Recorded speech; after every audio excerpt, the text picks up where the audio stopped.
Are trans women people who failed at being men?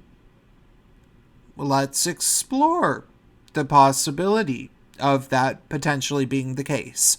Hey everybody, it's Prince of Queens, and let's face it, in the Western world, it's undeniably easier to be a woman or girl than it is to be a man or boy, and systemically that largely has always been the case, unless you enjoy being drafted to fight in wars.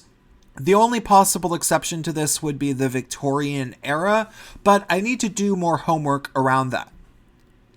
Now that medical technology makes birthing babies immensely less dangerous, and the systemic barriers standing in the way of women having opportunities to do anything they want have been dissolved, there's no good reason why somebody would prefer being treated like a male systemically.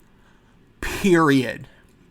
However, before I proceed with this video, I want to make it explicitly clear that I do not want to say that my view as an individual is that all trans women are people who have failed as men, by any means. Life is much more complicated than that, and I have known way too many trans people that had contradicting stories to ever believe such things. However, after making my video about detransitioning, knowing one too many people who did seem to transition because it was just a trend, getting numerous comment messages like this one under my YouTube videos, which I can't imagine are all fake, and literally talking to more than one trans woman who felt social pressures to transition and at least somewhat regretted that decision, well, I think this is worth examining. You see, in my stream of consciousness video from a few days ago, I got to a point where I began to realize the immense pressure males face in the current Western world, in that males in their mid-30s through mid-40s, like myself, are theoretically the ones who should be the most productive in the economy, and yet we are also beat down and shamed for our very existence by the feminist society that we live in. This twisted way of life that has been gradually easing into the establishment since before I was born has been heavily criticized for quite a while, and while it only vaguely occurred to me as an individual recently, it was something my father, who grew up during the Depression and the World War II era, was very angered by when I was growing up.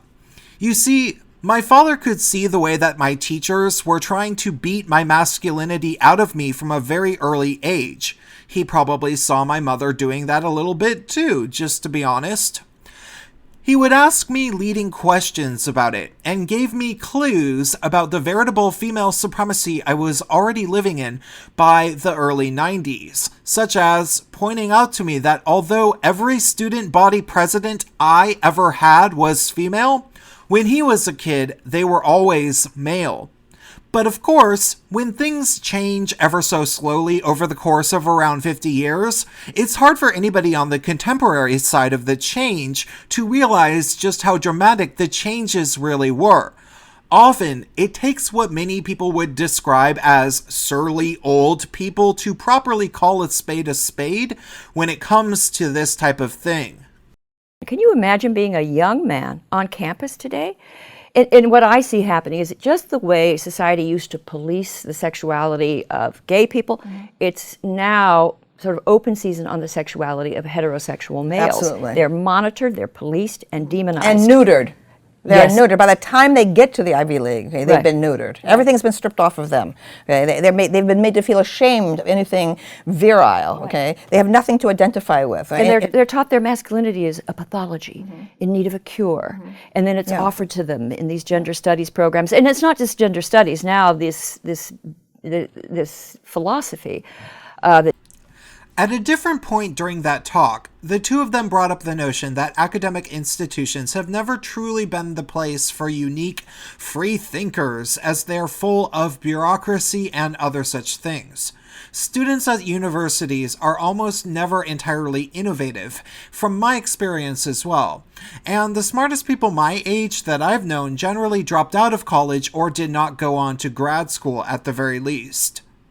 But then, of course, you have people like the absolute least original and least logically consistent video maker on the platform ContraPoints, who got quite far in a PhD program, albeit trying to simultaneously be a philosophy YouTube channel, but failing to get much of any attention on YouTube as a male, and thus seemingly decided to drop out of grad school to go on to a new gimmick to get attention because, of course, being a male that nobody pays attention to in the rank and file institutions must have been the absolute worst. Now, I want to make it explicitly clear that I don't know ContraPoints' real gender, but I am beyond suspicious about the transition at this point, as people would know if they were to watch this video of mine where I elaborate about the possibility that this person was essentially peer pressured into a full transition after their feminist audience praised them for being the one good white male on the platform of YouTube, adding in bonus points for the fact that they cross-dressed. And ContraPoints decided, well, what if I just decided to go full trans? Wouldn't they like me a lot more? And clearly it worked. Now, I'll admit, at the time of making this video, I had literally never heard any sort of semi-decent explanation about why exactly a YouTube personality who had been calling themselves a cross-dresser for several months, seemingly as a stage gimmick, would spontaneously decide to go ahead and actually transition. In fact, I had never heard any explanation about this person's transition at all until I finally forced myself through that autogynephilia video after a few people told me that Contra explained their transition in it. But I maintain, while there was legitimately at least an explanation, I remain a little bit unconvinced that this person was doing it because of a lifelong gender dysphoria type thing. And honestly, they actually kind of talk about how their gender dysphoria was largely a recent thing if you start to really listen closely. In my late teens and early 20s, I was a long-haired, smooth-chested androgyne, which suited me well. It was around then that I first cross-dressed, when a woman I was seeing asked if she could dress me up in her clothes and do my makeup. God, yes, I said. Throughout my 20s, I was on and off in relationships where there was this feminization dynamic. More women are into feminizing boys than you might think. When I was feminized, we would just... Okay, so seriously, did you notice how there was a second counter running at the bottom, but there was also all sorts of jump cuts proving that it was edited?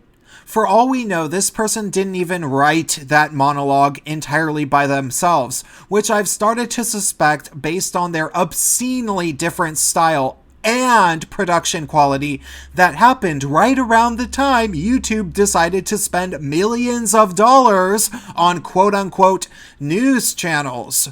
But still, my extreme distaste for ContraPoints as a content creator isn't really the point here, because I want to provide a bit more evidence about just how strange and inconsistent the way this person describes their transition really is. For example, were you aware that this person spoke at the XOXO festival this year, complaining about being a victim of the icky mean internet? The same exact festival that Anita Sarkeesian went on stage to brag about her victimhood a few years ago. I should explain. So, I used to be a little bit of a man. I'm not proud of it, but these things happen. We all make mistakes.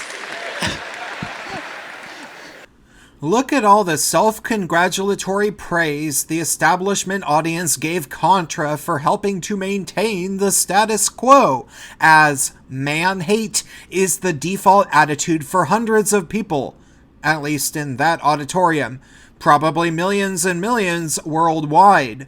But then, oddly, within minutes, this person goes on to say... So... That's not the only bad thing, though. More generally speaking, it's not a good idea to be a woman. And I had been shielded in a lot of ways by this. That's a bit of a mixed message, don't you think? I keep thinking that people should just start to call this person self-contradicta-points, because I assure you, there's far more blatant examples than this, but let's look at this one again. I used to be a little bit of a man. I'm not proud of it, but these things happen. We all make mistakes. Like, more generally speaking, it's not a good idea to be a woman. I don't know, I'll be honest. I can't stand this person's ideas completely outside of their gender, and it certainly didn't help that when I politely reached out to ask about a conversation about politics and was first ignored, Contra's eventual reaction was to lie on Twitter and try to make it look like I had wanted to have a stream about their transition, which I had never said at all. I had asked politely one time on Twitter what their gender was. I had mentioned nothing about a stream at that point. So just to clarify one more time so that I don't get a channel strike, I have no idea what ContraPoints gender really is, and I legitimately tried not to care. But still, it would be a lie to say that I haven't ended up thinking about the possibility that this person failed at their attempt at being a scholarly man and dropped out of school after trying to get a PhD and eventually turned into a trans YouTuber as a politically motivated gimmick for their failures.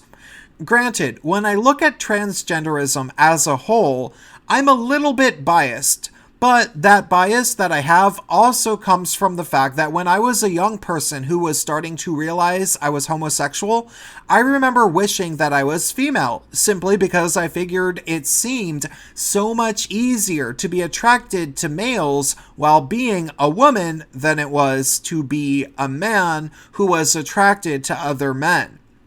And that was before I had any solid idea about how much females are privileged systemically in the Western world. I was basing that purely on the immediate social factors of those around me.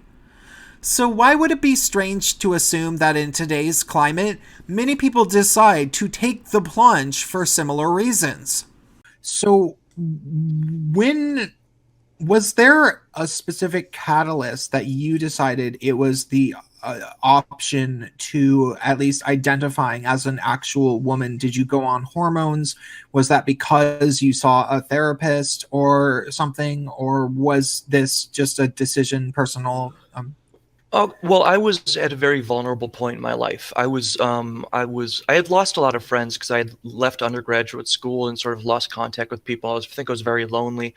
And also, I was falling down the dark pit that is alcoholism. I was a rampant alcoholic, and I would drink during the day and everything, and so my mind just was foggy. And I also, unfortunately, have obsessive compulsive disorder. And I don't know if you guys have heard of HOCD. Do you know what that is? No. That's called homosexual or obsessive compulsive disorder. That's where this is a thing that actually exists. It's where people with OCD they get fixated on the idea that they might be gay, even though they in fact are not. And I think there's a little bit of that going on with me. And so I became just absolutely fixated on the idea that I might be transgender. I think one of the major catalysts was just all of the media attention that was in the fact that it was sort of out in the open. And so I walk this line between, I want to take responsibility for my actions. I don't want to paint myself as a victim and be like, oh, I was tricked by the mainstream media. It's the mainstream media's fault for pushing it so hard. They made me make this bad decision when I was vulnerable. Because I want to take responsibility for my own actions. But at the same time, I have to recognize that there were a certain number of factors. If the topic of transgenderism had not even broached the public space, it's likely that I never would have done that. But I think it was a combination of my alcoholism, my loneliness, my OCD, and media coverage of transgenderism that I just eventually, over a course of years, convinced myself that I was transgender and that I wanted to live as a woman. And then I went ahead and I actually did do that. I went on hormones, and I lived full-time as a woman for over 3 years. Huh. How did you get your hormones? Was there a medical professional? Well, I went to Park Nicollet. I went to a doctor called Dr. Farias. She's one of these are called informed consent clinics, and they're at first I thought it was a really great thing, and now I don't really know. Because the idea is traditionally, if you were a transgender person, you would have to go to a doctor, and the doctor would run, for instance, like a trial period on you. They'd say, okay, you need to live as a woman for a year, and if you still want to transition, then we'll give you hormones. Informed consent clinic, they'll basically give you a diagnosis on demand. So you can go in and they'll be like, so tell me about your experience. They'll say, well, I've always wanted to be a woman. And then they'll say, and then she's literally said, like, on a scale from 1 to 10, how much do you want to live as a woman? I said 10. And then she just gave me the diagnosis of gender identity disorder. I think it was gender identity disorder, not gender dysphoria at the time, and gave me the pills on the first day. And then I was off. Yeah, that's I would say I'm against that personally. That guy came on a live stream on one of my side channels, the Gaytriarchy, and he was super nice and I thought he was very smart. I don't want to put too many words into his mouth, but can you think about what he just said? He was an alcoholic, he had very few friends, dropped out of school, and had OCD. Interesting that both he and ContraPoints transitioned after dropping out of school, eh? It's almost as if the feminist institutions have that effect on people once they realize that they have no capacity to graduate from within them. I don't want to say that the guy failed at being a male, because I think he's doing alright as an individual now from the sound of it, which you can listen to for yourself. I'll link the stream in the description of this video. But let's think about what we're seeing here. Yes, there are at least some men out there who are so hopeless as men that they have resigned themselves from even trying to be men at all, hoping that life would end up being better and seemingly easier when they are women. But does it work for all of them? I've known trans women who say that they are much happier after transition and have been able to get off of their antidepressants and everything. And then there's the trans women who end up committing suicide after they fail at acclimating to being trans, or worse, maybe they commit suicide because they were never somebody who actually had gender dysphoria at all, and they self-diagnosed like the guest on my show. One thing that Jordan Peterson is absolutely correct about is that males over the past 40 years or so, and especially over the past 20 years, have essentially never been encouraged to succeed. If you do poorly as a male, you're treated like dirt. And if you do well, you're told that it was because of privilege. You're told that you should move over and make space for women to succeed, and that you might even have to give most of your wealth and income to an ex if you break up with her or have children with her.